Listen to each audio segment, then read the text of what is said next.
नमो नमः। सुप्रभातम। आज हम कुमार संभवम महाकाव्य के पंचम सर्ग से अपना अध्ययन प्रारंभ करेंगे। पार्वती ने शिव की प्राप्ति के लिए घनघोर तपस्या की और कठोर तप से अपने कोमल शरीर को सुखा लिया। इस का तप बड़े बड़े ऋषि मुनियों के तप से भी बढ़कर हो गया। तब प्रभावित होकर भगवान शिव ने पार्वती की परीक्षा लेने का निश्चय किया और वे ब्रह्मचारी का वेश बनाकर उसके आश्रम में आए। अपने आश्रम में ब्रह्मचारी के आने पर पार्वती ने उनका स्वागत सत्कार किया, जिसे उस ब्रह्मचारी रूप शिव ने स्वीकार किया और अपनी थकान मिटाकर पार्वती से बोलना प्रारंभ किया। ब्रह्मचारी पार्वती से उसका कुशल क्षेम पूछते हुए कहता है कि तुम्हें समिधाएं, कुशाएं और जल सुलभ तो है।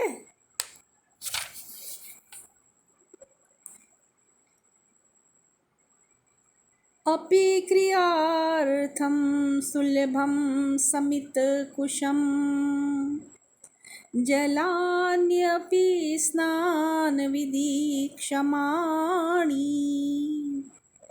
अपि स्वशक्त्या तपसि प्रवर्तसे शरीरमाद्यं खलु धर्म साधनम्।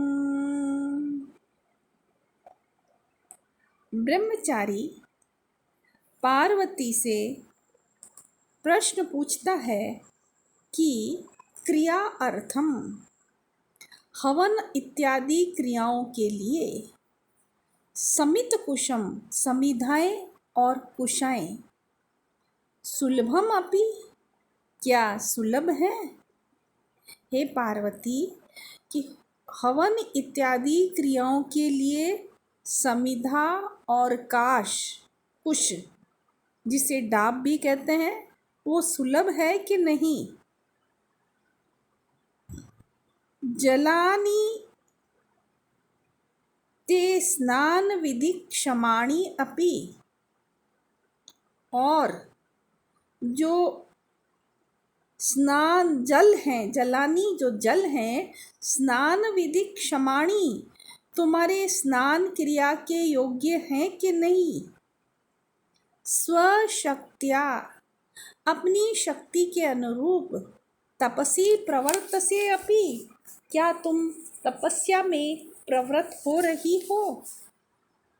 स्वशक्त्या अपनी शक्ति के अनुरूप अपि तपसी प्रवर्तसे क्या तुम तप के लिए प्रवृत्त हो रही हो, तपस्या कर रही हो। शरीरम आद्यम खलु धर्म साधनम, खलु क्योंकि शरीरम शरीर ही आद्यम सबसे पहला धर्म साधनम धर्म कार्य का साधन है। धर्म का प्रथम साधन यह शरीर ही है। इसलिए तुम अपनी शक्ति के अनुरूप ही तो तपस्या कर रही हो, कहीं अपनी शक्ति से अधिक तो तपस्या नहीं कर रही हो। यहाँ ब्रह्मचारी वेशधारी शिव शिष्टाचार के अनुरूप सर्वप्रथम पार्वती से तपस्वी जनोचित कुशल प्रश्न पूछते हैं तथा शरीर रक्षा के लिए परामर्श देते हैं। शरीरम आद्यम खलु धर्म साधनम, यह एक सुक्ति है जिसका भाव यह है कि शरीर सुख सबसे पहला सुख है और वही धर्म के अन्य साधनों की अपेक्षा प्रधान साधन है। अन्यत्र भी कहा गया है, आत्मानं सततं रक्षेद दारैरपि धनैरपि। यहाँ विशेष 2 में देखें, सर्वथा आत्मानं गोपयेदिति, पूर्ण रूप से अपने आप की रक्षा करें। अबल सुख निरोगी काया। यहाँ शरीरम आद्यम खलु धर्म साधनम, यह एक सामान्य बात है। ऊपर अपि स्वशक्त्या तपसी प्रवर्तसे, यह एक विशेष वाक्य है। विशेष तो यहाँ सामान्य से विशेष का समर्थन करने के कारण अर्थान्यास अलंकार है।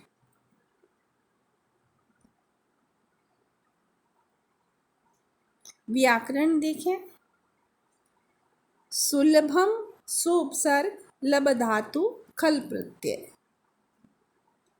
स्नान विधि, स्नानस्य विधि, तस्मिन् क्षमाणि स्नान विधि क्षमाणि। क्रियार्थम, क्रियाभ्यः इदं क्रियार्थम। समितकुशम, समिदश्च कुशाश्च समितकुशम। द्वंद्व समास। स्वशक्त्या, स्वाचासौ शक्तिः स्वशक्तिः, तया स्वशक्त्या। धर्म साधनम, धर्मस्य साधनम इति धर्म साधनम। प्रवर्तसे, प्रउपसर्ग वृत्त धातु मध्यम पुरुष एकवचन। धर्म साधनम, धर्मस्य साधनम इति धर्म साधनम। षष्ठी तत्पुरुष समास है। इसके बाद ब्रह्मचारी पार्वती से पूछता है कि तुम्हारे द्वारा जिन जिन पौधों को पानी पिलाकर बड़े किए गए हैं, जिन जिन लताओं को तुमने पानी पिलाया है, उन लताओं में नवीन पत्ते और पुष्प तो आ रहे हैं कि नहीं?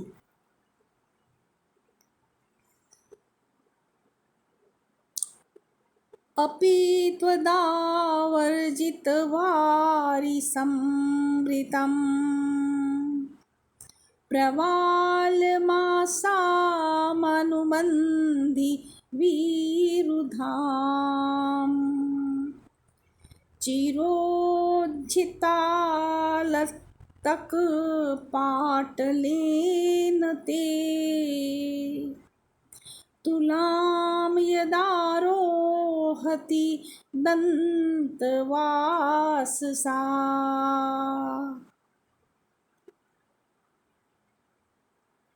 अपि त्वद आवर्जितवारी, हे पार्वती, त्वद तुम्हारे द्वारा, आवर्जित वारी जल से सींचे गए जल से, समृतम उत्पन्न,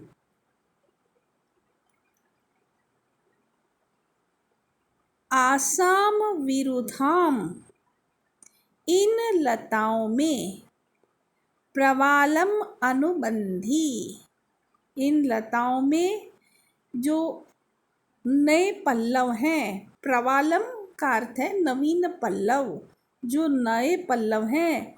अनुबंधी अविच्छिन्न हैं, अर्थात निरंतर लग रहे हैं। हे पार्वती, तुम्हारे द्वारा आवर्जित वारी सींचे गए जल से समृतम उत्पन्न,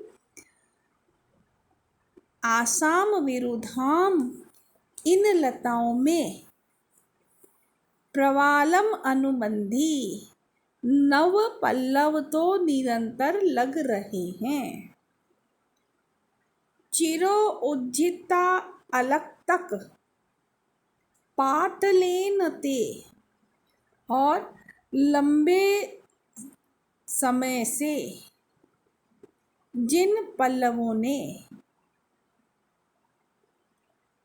अलक तक उज्जित अलक तक लगाना छोड़ने पर भी पाटलीन लाल वर्ण वाले ते दंतवाससा तुम्हारे अधरोष्ट से तुलाम आरोहति समता रखते हैं। हे पार्वती, कि लंबे समय से चिर यानी लंबे समय से जिन पल्लवों ने उज्जित अलक तक चिरकाल से अलक तक लगाना छोड़ने पर भी पाटलेन ते दंतवाससा लाल वर्ण वाले तुम्हारे अधरोष्ट से तुलाम यद आरोहति, जो तुलना है, समता है, आरोहति वो रखते हैं। पुनः अर्थ देखें। हे पार्वती, तुम्हारे द्वारा सींचे गए जल से उत्पन्न इन लताओं में नए पल्लव तो लगातार या निरंतर लग रहे हैं, और जो पल्लव चिरकाल से अलक तक उज्जित अलक तक लगाना छोड़ने पर भी पाटलेन ते दंतवाससा लाल वर्ण वाले तुम्हारे अधरोष्ट से तुलाम आरोहति समता रखते हैं।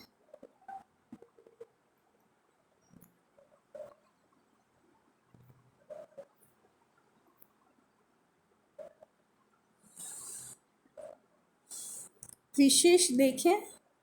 शिव पार्वती से कहते हैं, क्या तुम्हारे द्वारा निरंतर जल से सींची गई इन लताओं में नए नए पल्लव दिखाई दे रहे हैं? इन पल्लवों में लालिमा के कारण तुम्हारे अधरोष्ट का सादृश्य दिखाई देता है। यद्यपि तुमने बहुत पहले ही अधरोष्ट में अलक तक लगाना त्याग दिया है, फिर भी स्वाभाविक रूप से तुम्हारा अधरोष्ट लाल है, इसलिए पल्लवों के सदृश है। शिव की यह चाटुकारिता पार्वती को प्रसन्न करने के लिए है, क्योंकि सौंदर्य की प्रशंसा किए जाने पर स्त्रियां प्रसन्न हो जाती है। तपोवन के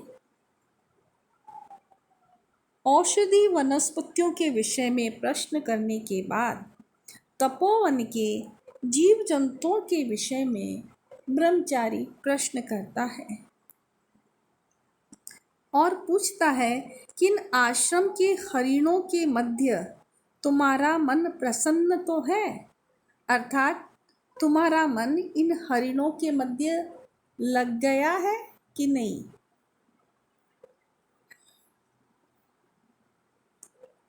अपि प्रसन्नं हरिणेषु ते मनः करस्तदर्भप्रणयापहारिषु य उत्पलाक्षी प्रचलैर्विलोचनैः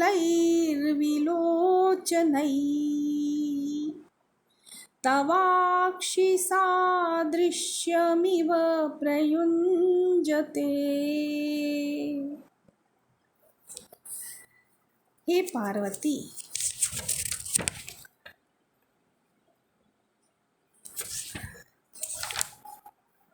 करस्त दर्भ प्रणया अपहारीषु।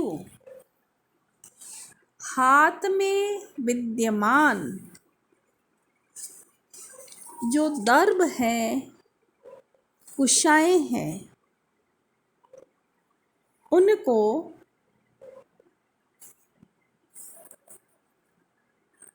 प्रणया अपहारीषु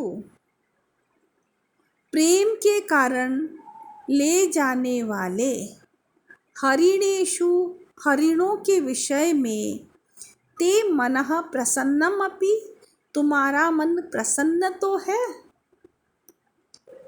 करस्त हाथ में स्थित, दर्भ प्रणय दर्भ को प्रेम के कारण, अपहारीषु हरिणेषु ले जाने वाले मृगों के विषय में, ते मनः प्रसन्नम अपि तुम्हारा मन प्रसन्न तो है।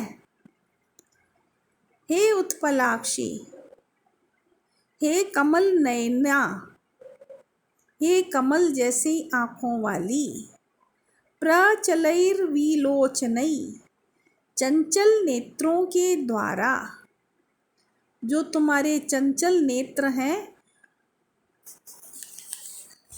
तो प्रचलैर्विलोचनै अपने हरिण है वो अपने चंचल नेत्रों से, तव अक्षि सादृश्यम तुम्हारी आँखों की जो समता है उसका, अक्षि सादृश्यम प्रयुंजते इव अक्षि सादृश्यता का अभिनय करते हैं, मानो अभिनय करते हैं। हे पार्वती, तुम्हारे हाथों में जो कुशाएं हैं उनको स्नेहपूर्वक प्रेम पूर्वक ग्रहण करने वाले जो हरिण हैं उनके विषय में तुम्हारा मन प्रसन्न तो है। हे कमल के समान नेत्रों वाली उत्पलाक्षी, ये प्रचलय विलोचनई जो हरिण है अपने चंचल नेत्रों से, तव अक्षि सादृश्यम प्रयुज्यते इव मानो तुम्हारे नेत्रों की समता का अभिनय करते हैं। यहाँ पर नीचे पंक्ति में उत्प्रेक्षा अलंकार है कि मानो हरिण है वो अपने चंचल नेत्रों से, जो पार्वती के चंचल सुंदर नेत्र हैं, उनसे समता का अभिनय करते हैं। यानी हरिण भी अपने नेत्रों को चंचल करके चारों ओर उसी प्रकार देख रहे हैं जैसे जो पार्वती के नेत्र हैं वो चंचल हैं और सुंदर हैं, वैसे ही हरिणों के नेत्र हैं। उत्पलाक्षी, हे कमल रूपी नैनों वाली, यहाँ पर उत्पलाक्षी में रूपक अलंकार है। इस पद्य में पार्वती का तपोवन के मृगों के प्रति स्नेह को अभिव्यक्त किया गया है। पार्वती के प्रति हरिणों का इतना अधिक प्रेम हो गया कि वो यज्ञ में काम आने वाली कुशाओं को भी ग्रहण करने लगे, जो कि एक अपराध है। किंतु तपस्वी क्रोधित नहीं होते, इसलिए पार्वती भी बिना किसी क्रोध के इन हरिणों के प्रति अपना प्रेम भाव दर्शाती है या रखती है। और पार्वती के नेत्रों में स्वाभाविक चंचलता है, तो हरिण उनके नेत्रों से अपने नेत्रों का सादृश्य का अभिनय करते हुए कृत्रिम चंचलता उत्पन्न करने का प्रयत्न करते हैं। इस प्रकार यहाँ शिव के द्वारा पार्वती के सौंदर्य का वर्णन किया गया है।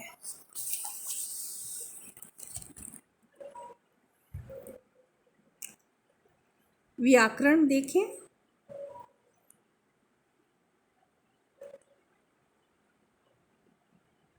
करस्त दर्भ प्रणया अपहारिषु।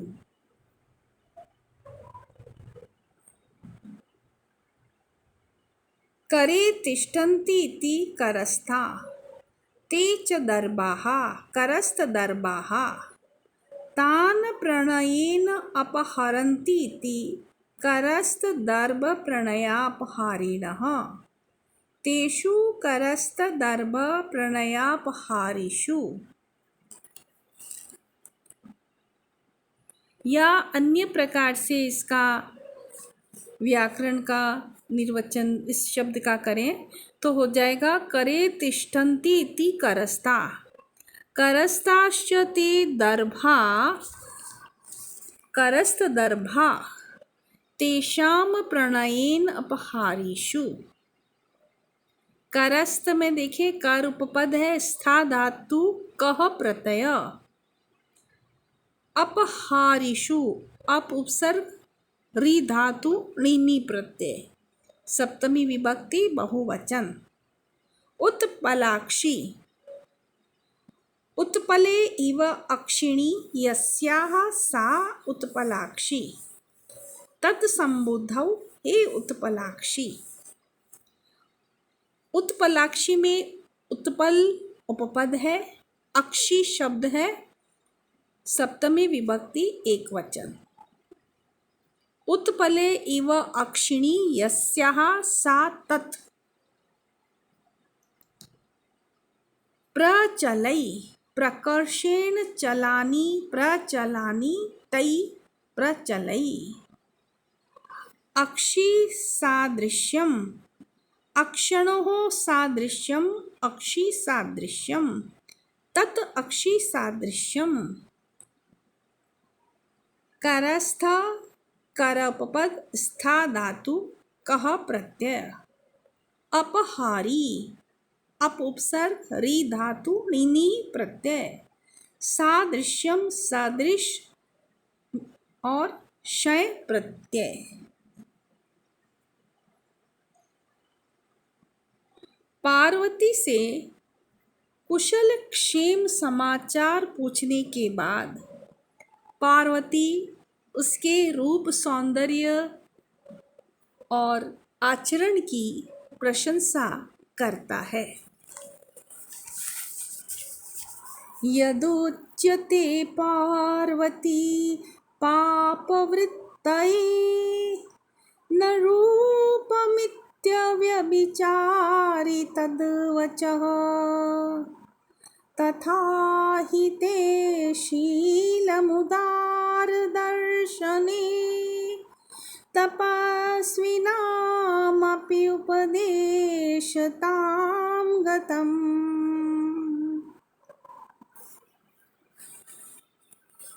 हे पार्वती, यद उच्यते जो यह कहा जाता है, पाप वृत्तये न रूपम कि रूप पाप के आचरण के लिए नहीं होता है, तद वचः अव्यभिचारी वह कथन बिल्कुल सत्य है। हे पार्वती, यदुच्यते जो कहा जाता है, पाप वृत्तये न रूपम कि रूप पाप आचरण के लिए नहीं होता, तद वचः वह वाक्य अव्यभिचारी सत्य ही है। हे उदार दर्शने, हे उदार दर्शन वाली या विशाल आंखों वाली,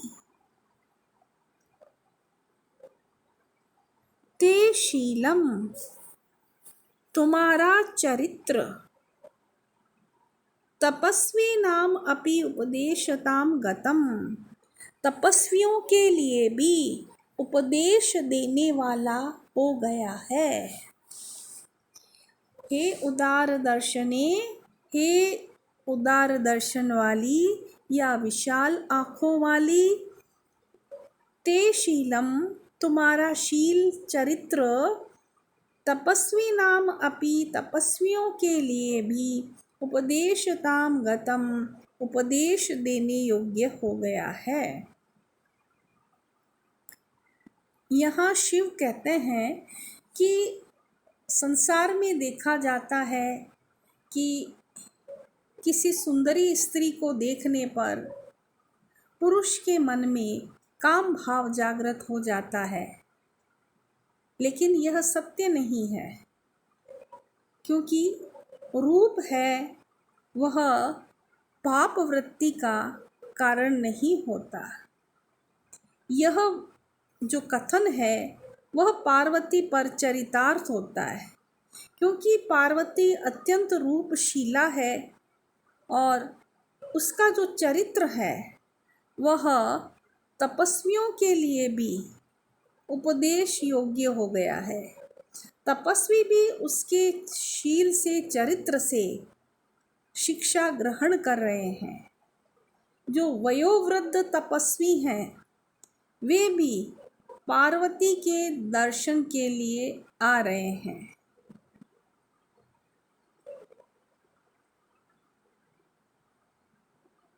लोक में अन्यत्र भी कहा गया है, यत्र आकृतिस्तत्र गुणाः वसन्ति, न सुरूपाः पापाचाराः। रूपम सामुद्रिक शास्त्र में भी कहा गया है, रूपम शीलानुसारी। इस प्रकार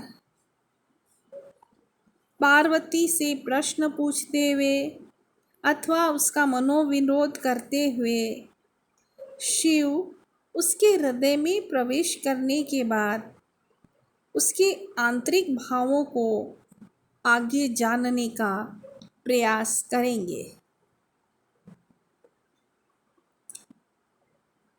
अनुवाद के बाद संस्कृत भाव देखें। हे गिरिजे, यत् चेदं कथ्यते यत् सौंदर्यं पापाचरणाय नास्ति, तद इदं सत्यं खलु वचः। तथा ही हे आयताक्षी सुंदरी, त्वदीयम् इदं तपोमयं चरित्रं तपः पूतानां मुनीनां कृते अपि उपदेशरूपतां प्राप्नोत्। अर्थात त्वच्चरितं प्रमाणरूपं ननु। टिप्पणी देखें। पापवृत्तये, पापस्य वृत्तिः तस्यै। षष्ठी तत्पुरुष समास। पाप वृत्ति, पाप उपपद, वृत्त धातु, 3 प्रत्यय, चतुर्थी विभक्ति, एक वचन।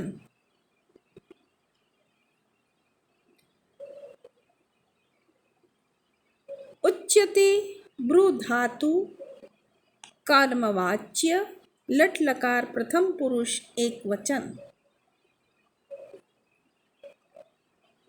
अव्यभिचारी, न व्यभिचरति इति। यहाँ नए तत्पुरुष समास है। वि उपसर्ग, अभि उपसर्ग, चर धातु, ऋणी प्रत्यय। उदार दर्शने, उदारम दर्शनम यस्याः तत्संबुद्धौ। तपस्विनाम, तपस प्लस विनी प्रत्यय, षष्ठी विभक्ति, बहुवचन। उपदेशताम, उपदिश्यते अनेन इति उपदेशः, तत् ताम। उपदेश उपपद, घय धातु, उपदेश शब्द है घय धातु, तल प्रत्यय, टाप प्रत्यय, द्वितीय विभक्ति, एक वचन। उपदेशस्य भावः उपदेशता। ताम उपदेशताम। गतम गम धातु ता प्रत्यय प्रथमा विभक्ति एक वचन। आज के लिए इतना ही। धन्यवाद।